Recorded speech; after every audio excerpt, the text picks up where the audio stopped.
What's that coming over the hill? It's Michael Chopra. It's Michael Chopra. What's that coming over the hill? It's Michael Chopra. Thank you. Welcome. There we go. Welcome, ladies and gentlemen, to the Rummer Tavern. If you don't know by now, I'm Si from Ace Podcast Nation, and this is City Legends number 3.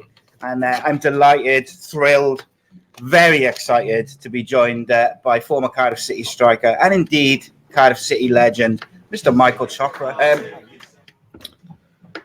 What about your favourite?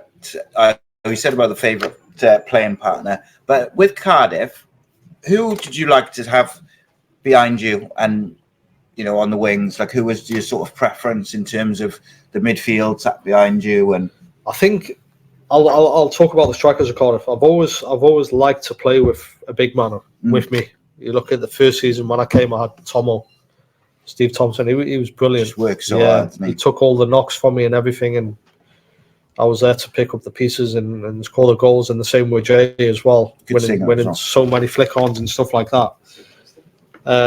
With midfielders, look, there's no McFit, like you said. Yeah, the chemistry and the connection I had with Maka was unbelievable, and Probably one of the most underrated players we've had. yeah, he would make it. He could make a game tick. He dictated the play. Do you know what I mean? Yeah, I know he wasn't quick as a player, but you give him the ball, he find the pass and that sort of thing.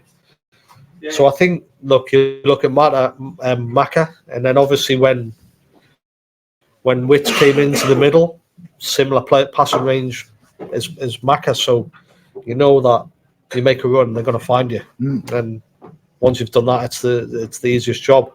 if you had advice for a striker, so I help coach my boys team and I work quite closely with the strikers. If you had advice for strikers, one of the boys, he gets a bit frustrated sometimes when he makes runs and the pass doesn't come, or it comes like a little bit late or whatnot. Like, what advice would you give to him in those frustrating moments? I've always get told this. Always keep doing it, because that one time you don't do it, the ball's going to be in that position. Yeah, 100%. And that's any manager and any top class strikers always tell me. Keep getting in the positions and keep trying to score a goal, because at the end of the day, the end of the game, you can have a go with that player saying, "Why are you not putting it in that position? I'm there, do it." But that one time you switch off, he can then say, "Well, I'll put it there. Why are you not there?" Yeah, interesting. I take that. I find it interesting because even with kids, they're all different personalities, and you got to manage them differently. Some of them do react to an arm around them and a bit of encouragement, and some of them need a bit of a more stern sort of, "Come on, mate, you're better than that," or whatever it may be. Yeah. How difficult is it for a manager to manage a squad full of 20, 25 blokes, all different, all got all different sets of issues, good, bad, whatever it may be? Like, it's a bit of a minefield, I think, isn't it, when you're trying to work through it all? Well, I think so, yeah, because look, I'll use an example. The Cardiff, Dave had to look after me and Jay. Do you know what I mean? We were probably two of the most problems the club's had. Do you know what I mean? And to if you look after us, then you're doing a good job. Yeah. Did he do the similar things for other players as well, in terms of, like the trips to Newcastle and stuff, but did he find other ways to manage those other players in the squad and get the best out of them? He definitely got the best out of players, but it was other players didn't. They wanted to come in and train and stuff like that. They wanted to be at the training ground and that sort of thing. So it wasn't a case. Some players are easy to manage. Do you know what I mean? They don't need their arm around them and tell them they're good and that sort of thing, whereas some players do. Did you fall out with many players in your career, like teammates? Nah, no, really. Nah. What about even on the pitch, and then it's even on the pitch, you have an argument with them and that sort of thing. But at the end of the day, you forget about it. Things happen in the heat of the moment, and it's forgotten about the next day. You have a chat in the dressing room and stuff like that, and you move on. It's life. Do you know what I mean? There's so much emotion and passion on a football pitch that you want the best and that sort of thing, and it'll lead off into the dressing room and things like that. But you just got to get on with it. One question I ask quite often to like footballers and ex-footballers is, when you look back on your career, is there players that you look back and you think like, he was a bit of a prick, or like maybe you didn't trust, but just when you look back with hindsight, they rubbed you the wrong way? Because I think with age and with hindsight, sometimes you look back on incidents or things that happened differently to how you looked at them at the time. Like you mentioned with the thing with Bellamy and the phone, obviously at the time you got very frustrated with it, but when you look back on it, you think he was trying to help you. Well, I said before that he could have been trying to help me. Well, he was trying to help me. Do you know what I mean? But he didn't understand that I needed to check up and stuff like that. Disliking players and stuff like that. I don't dislike anyone. I do have grudges against people that think they're better than they are and they're big-headed and stuff like that. I was speaking to one of the guys before about Chris Gunter, great player when he was at Cardiff and stuff like that. But whenever I've played against him, I just never got on with him for some strange reason. Whether it's the way he was acting or how he would speak to me at times and stuff like that, we just never seen eye to eye and that sort of thing. And look, Swansea players, Leon Britton, I spoke to Leon Britton 2 years ago. You get on with these players, you know, and the enemy's on your pitch, but you still get on with them and stuff like that. So I don't hold grudges against anyone. I could see Bellas tonight. I speak to him, do you know what I mean? But what's happened to the past. Yeah. He could have been thinking it's the best thing for the football club and thinking it's the best for me, but I think differently. But I'm not gonna hold it against anyone. Why should you? Do you know what I mean? You move on from that. It's life. Exactly. So post career, obviously you're doing some work with the Football for Peace, the charity, which obviously would do the raffle and the canvas and stuff. Like, how did you come to sort of become an ambassador for them? I got asked when I was playing to be involved in the charity and stuff like that, but I wouldn't say I wasn't. I would say I was too cocky and I was arrogant to be involved in that sort of thing. Do you know what I mean? I'm not afraid to admit it, because when I was playing, I was a prick.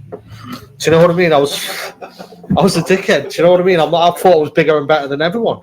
I've been banned from driving 4 times because I thought I could speed and not get caught by the police and stuff like that. It's just the way I was. And I just thought, when I finished my career and the co-founder of the charity asked me to get involved, I just thought, I haven't done the right things when I was playing, so now is a good time to give back and try and help young kids and underprivileged kids and that sort of thing, and try and help kids become professional players, give them the opportunity that I had, because I had all the support in the world. Some of these young kids don't get that. So if you give them the advice that I know and what should be given, then hopefully one day it'll make up for them. And also you're helping them keep off the streets as well for a few hours, because at the end of the day, the way the world is at the minute, it's quite a bad place at night time and things like that, and especially with gun crime and knife crime, you could help somebody. Yeah, and I think funny enough, I got 3 teenager boys, and one of the things we've done is we try and keep them busy so they're not going out and hanging around the streets. Keep them busy with social clubs, sports, football, whatever you could think of, just to keep them doing something which is not around the streets. So we're going to do the raffle in a minute. Has anyone got anything they want to ask before we do the raffle? You, sir. I spoke to you earlier, Chops, and I said you'd probably Cardiff City's last 20 goal of the season striker. Something that just popped in my head here, right? We had a 20 goal of the season striker in the 90s called Phil Stant. I don't know if you've ever heard. He wrote a book and he served in the Falklands. Apparently he was a bomb disposer in the SAS as well. Hereford United bought him out of the army and Cardiff City signed him and 20-goal season striker. The one thing he was scared of was a manager called Eddie May, because every time he shouted at him, this beam would stick out of his head beard. Is that so? This hard man that served in the SAS, that served our country, was scared of a football manager. Is there any football manager you were scared of like that? If he could with ball again, like a proper ball. I think probably Roy Keane. Roy Keane. Yeah. I've been in What's the worst he done?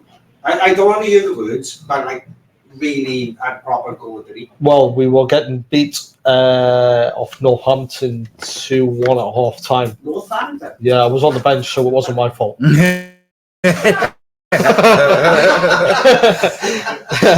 Yeah, so obviously we won the Premier League at the time. Northampton might have been League One, Probably. one of the lower leagues. We were getting beat. We were playing awful, and there was a lot of lads that had been knocking on his door. Why am I not giving a chance, sort of thing. And I remember going into the dressing room at half time, and he used to always get the kit man Cookie to put the tactics board up in the corner, and Roy just used to walk towards the showers, and then just used to turn around and just fucking leg it. And just karate kick the tactics board, and then all the little magnets used to go all over. And fucking Cookie used to have to pick them all up. I used to feel sorry for Cookie, so it happened quite regularly. But yeah, and then he got all the players at the starting 11. He fucking bunched them all up in a corner because they're only all dotted about, and he was like bunching them all up, and he was going, "You're a cunt, you're a cunt, you're a cunt, you're a cunt, you're a cunt." And then he said I'm trying to think who it was, might have been Danny Collins, and he went, "And you don't ever fucking ask to play again. You fucking shit. This is why I don't play you." And look, Danny Collins is a great player. Look, he'd done so well for Wales, but he wasn't playing at the team in the team at the time, and he must have been asking to play and stuff like that. But yeah, that's probably Roy's probably the one. Do you know what I mean? And, well, you know when you're getting a bollocking, do you know what I mean? And fair play to Danny because he stood up and he was counted the next day and didn't let his head drop and stuff like that. He kicked on and started to play regularly in the team. But that's Roy's probably you don't want to fuck about with Roy. What's your plans in terms of would you like to get back into football and coaching or anything like that? What's your plans for? Do you know what? I've thought about doing coaching. I've done my C license, and then I was thinking, my reputation in England with the gambling stuff, people don't trust you. Do you know what I mean? Would clubs trust me with younger kids and that sort of thing? No. You don't know. Do you know what I mean? It's one of them things. So, look, I'm happy. I'm doing the stuff with the charity and everything. I'm happy doing what I'm doing at the minute.